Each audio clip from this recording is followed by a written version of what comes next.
अब दुर्वासा जी उसी माला को लेकर के जा रहे थे स्वर्ग से होकर के, तो इंद्र ऐरावत हाथी पर बैठ करके आए।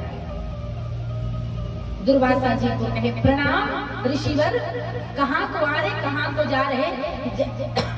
जैसे इंद्र ने प्रणाम किया, दुर्वासा जी प्रसन्न होकर के वही माला इंद्र के गले में पहना दिया। इंद्र ने अपने गले से उतार करके वही माला ऐरावत के गले में पहना दिया। ऐरावत ने सूंड से माला निकाला और पैर में कुचल दिया। अब माला किसकी है? ठाकुर जी की, साक्षात नारायण का। और जैसे ही ऐरावत ने पैर से रौंदा मारा, कुचला, तो उसी समय लक्ष्मी माता जो है वो इंद्र को छोड़ करके चली गई। लक्ष्मी माता इंद्र को छोड़कर चली गई। क्यों? क्योंकि शास्त्र कहता है, विद्वत जन कहते हैं कि महाराज आप यदि ठाकुर जी को एक पुष्प भी अर्पित करते हैं तो उसी क्षण लक्ष्मी माता आकर के उस पुष्प में निवास कर जाती है, उसी क्षण। अब सोचिए, जिस पुष्प को आपने अर्पित किया उसमें लक्ष्मी निवास कर रही है, और लक्ष्मी को यदि कोई पैर से रौंदेगा, पैर से कुचलेगा, तो क्या लक्ष्मी रुष्ट नहीं होगी? इंद्र को छोड़ दिया। यह शिक्षा आपके लिए भी है, आप लोगों के लिए भी है ये शिक्षा। क्योंकि मैं बहुत ऐसा देखती हूँ कि मंदिर जाते हैं और वहां यदि कोई पुजारी है वो माला पहना दे, भगवान का प्रसादी माला दे देते हैं ना, तो उसको गाड़ी में लगा करके घूमेंगे, गले में लटका करके घूमेंगे, नहीं तो हाथ में बांध लेंगे, और उसमें से एक एक पुष्प जो है वो पृथ्वी पर गिरते रहता है और सबके पैर के नीचे आता है। वृंदावन जाते हैं महाराज, वृंदावन में गोसाई जो है भक्तों को माला देते हैं, भगवान का चढ़ा हुआ माला। अब जो भक्त है क्या करते हैं, यदि अपने गाड़ी से गए हैं तो गाड़ी के सामने लटका देंगे, नहीं तो गले में पहन करके घूमते हैं और फिर रोना रोते हैं कि हमारे पास लक्ष्मी टिकती नहीं है। अरे लक्ष्मी को तो, लक्ष्मी का अपमान आपने किया है, लक्ष्मी को तो पैर से कुचला है, तो क्या लक्ष्मी रहेगी आपके पास? नहीं रहेगी महाराज। अगर कहीं से माला मिलता है ना, तो उस माला को आप अपने पूजा कक्ष में रखिए। जब तक हरा भरा है, सुंदर खिला हुआ है, तब तक उसकी पूजा करें, और जब सूख जाए तो किसी नदी में विसर्जित कर दीजिए। या फिर आप जानते ही हैं कि फूल से कितना सुंदर धूप बत्ती बनता है, तो उसका धूप बत्ती बनाइए और धूप बत्ती बना करके उसी धूप बत्ती को भगवान के सामने जलाइए। ऐसे में लक्ष्मी जी नाराज नहीं हुई। तो आज के बाद यदि कहीं से माला मिले तो उसको बिल्कुल पहन के नहीं घूमना। प्रेम से बोलो राधे राधे। दुर्वासा जी ने भी श्राप दे दिया कि जिस सिंहासन का, जिस इंद्रासन का तुझे इतना अहंकार है ना, जा वो इंद्रासन तुमसे छीन जाए, तू श्रीहीन हो जाए। श्री मतलब लक्ष्मी, और दुर्वासा जी ने श्राप दिया कि तू श्रीहीन हो जाए। जैसे ही दुर्वासा जी श्राप देकर वहां से गए महाराज, उसी क्षण बलि जो है वो स्वर्ग पर आक्रमण बोल दिया,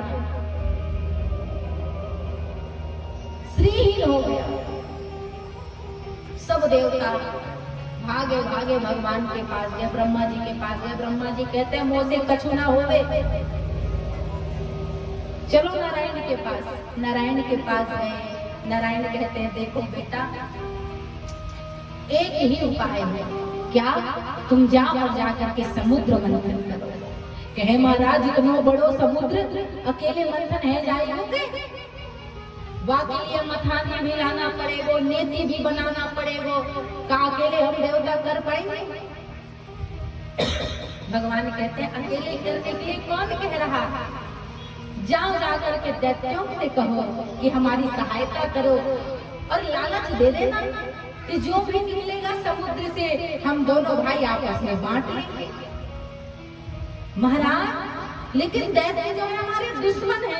कहे बेटा जब अपना काम साधना हो ना तो दुश्मन से भी मित्रता कर लेनी चाहिए, है ना। जब अपना काम बनाना हो तो दुश्मन से भी मित्रता कर लेनी चाहिए। प्रेम से बोलो राधे राधे।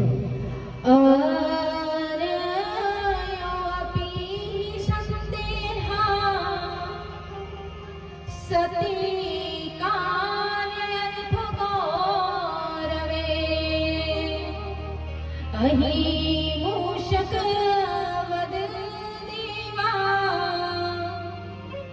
हाथस्य पदवी गते। भगवान उदाहरण के माध्यम से समझा रहे हैं क्या, जब अपना कार्य साधना होता है तो जैसे सर्प चूहे से दोस्ती कर लेता है, वैसे ही यदि अपना काम साधना हो तो दुश्मन से मित्रता कर लेनी चाहिए। सर्प चूहे के बिल में घुस जाता है, जब निकल नहीं पाता है, जब निकल नहीं पाता तो महाराज चूहे से कहता है कि भैया मैं यहाँ से निकल नहीं पा रहा, मुझे निकाल दो। चूहा हंसता है, और खाओगे मुझे खाने के लिए पूछे थे ना, अब भूख दो। सर्प कहता है भैया मैं तुम्हें वचन देता हूँ कि मैं तुम्हें खाऊंगा नहीं। अब चूहा भोला भाला बात पे आ गया, सर्प को निकाल भी दिया बिल से, लेकिन जैसे ही सर्प बाहर निकला उसी क्षण चूहे को निकल गया। वैसे ही जब अपना काम साधना हो तो महाराज संधि कर लो। एक कहावत है, क्या कहावत है? राधे राधे। तो महाराज ठीक महाराज संधि तो कर लेंगे, लेकिन इतना बड़ा समुद्र उसका मंथन कैसे होगा, उसका मथानी कौन बनेगा? मंदराचल पर्वत बनेगा। मंदराचल के पास जाना और निवेदन करना ठीक है, फिर नेति कौन बनेगा? तो नेति जो है वासुकी नाग बनेगा। जितने भी देवता है सब बलि के पास गए, कहे देखो भाई हम एक ही पिता के संतान हैं, भाई हैं। अब बलि आश्चर्यचकित हो गया कि आज इंद्र के मुंह से फूल कैसे झड़ रहे हैं, क्योंकि जब भी सामने आता था युद्ध करने के लिए आया है,